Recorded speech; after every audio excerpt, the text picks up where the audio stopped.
सभी किसान भाइयों को मेरा नमस्कार। चिकारा डेयरी फार्म, लदोपुरा, बिजनौर। आज हम बात करेंगे, हमारे पास कुछ किसान आए हुए हैं, हमारे मित्र लोग हैं सब। तो सबसे पहले भाई साहब आप अपना परिचय दो और कौन सा गांव है आपका? मेरा नाम कामेंद्र सिंह है, ग्राम किरतपुर, नूरपुर के पास में।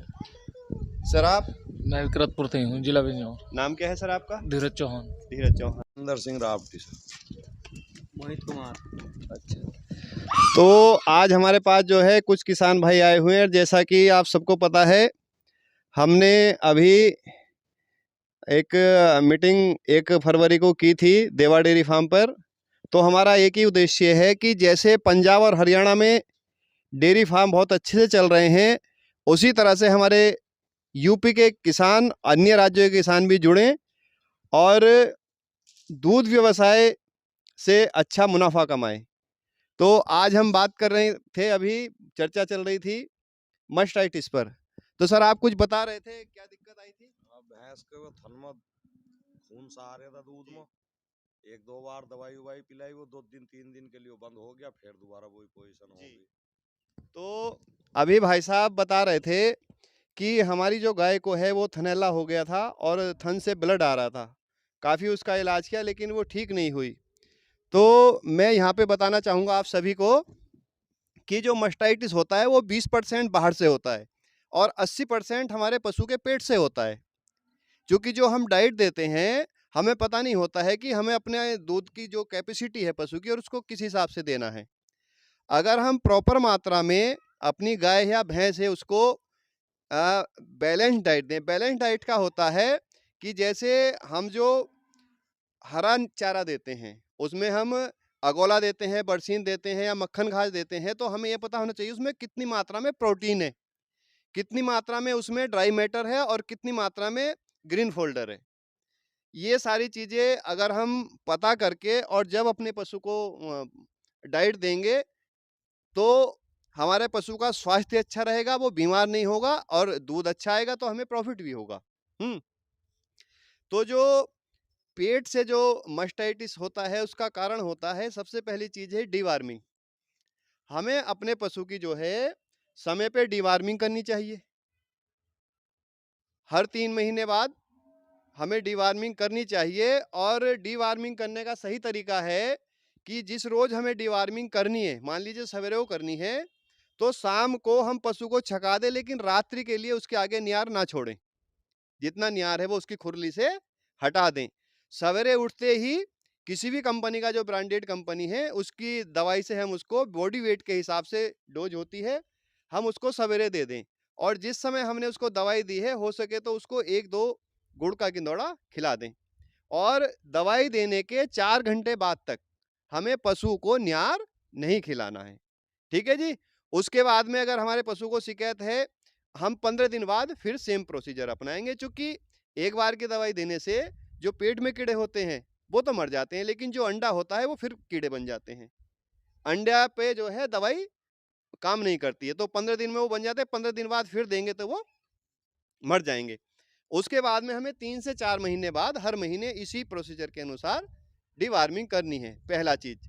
दूसरा है, जो हम नियार दे रहे हैं हमें यह ध्यान रखना है उसमें फंगस ना जाए। फंगस का मतलब है, जैसे भूस है हमारा, अगर वो भीगा हुआ हमने डाल दिया, या जैसे 1-2 दिन पुराना चर में पड़ा रहता है उसी में हम मिला देते हैं, तो जो ऐसा नियार है, जैसे हम कई बार भिगो के खल डालते हैं, तो वो उसमें विशेष रूप से गर्मी में वो खुशबू आ जाती है, एक स्मेल आती है, तो वो उसमें क्या है, टॉक्सिन पैदा हो जाता है। और जैसे हमने कुट्टी काटी, मान लो गांव में अधिकतर जो है नियार आता है, कुट्टी काट के वो ऐसी गर्म हो जाती है अगर हम उसको फैलाएंगे नहीं।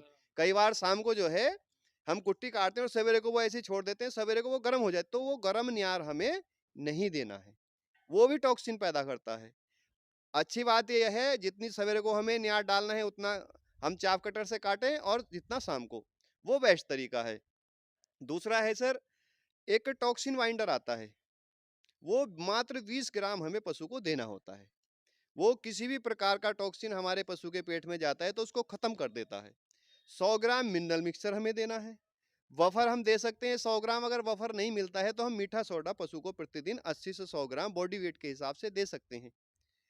अगर हम मीठा सोडा और टॉक्सिन बाइंडर प्रॉपर पशु को अपने देते हैं या मीठे सोडे की जगह वफर देते हैं, तो मैं समझता हूँ साहब 80% आपके पशु को मास्टाइटिस नहीं होगा। तो हम क्या सोचते हैं, मास्टाइटिस नीचे से होता है। दूसरी बात यह है, जहाँ पे हमारे पशु बनते हैं वहाँ पे साफ सफाई 20% नीचे के कीटाणु से होता है।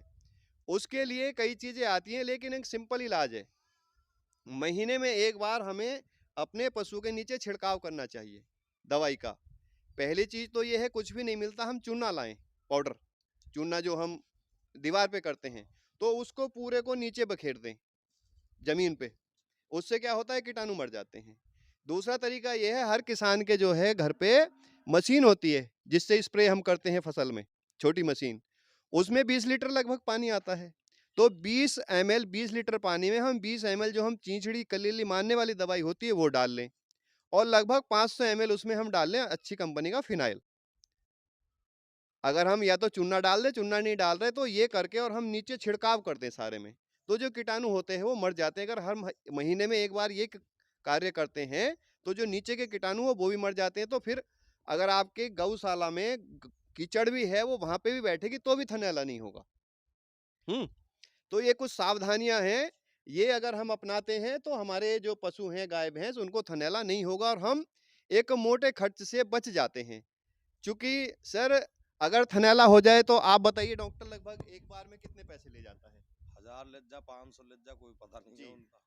और लगभग 3 से 4 दिन तक दवाई लगती है, 2 से 2,500 रुपए हमारे खर्च हो जाते हैं। प्लस 1 सप्ताह के लिए गाय भैंस का दूध ना के समान हो जाता है, खत्म हो जाता है, हमारा पशु बेकार हो जाता है।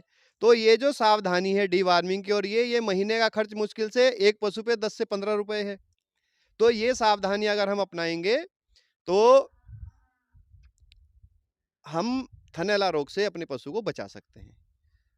ठीक है जी, सभी का आप लोगों का धन्यवाद, और सभी किसान भाइयों को मेरा नमस्कार। जय हिंद, जय भारत।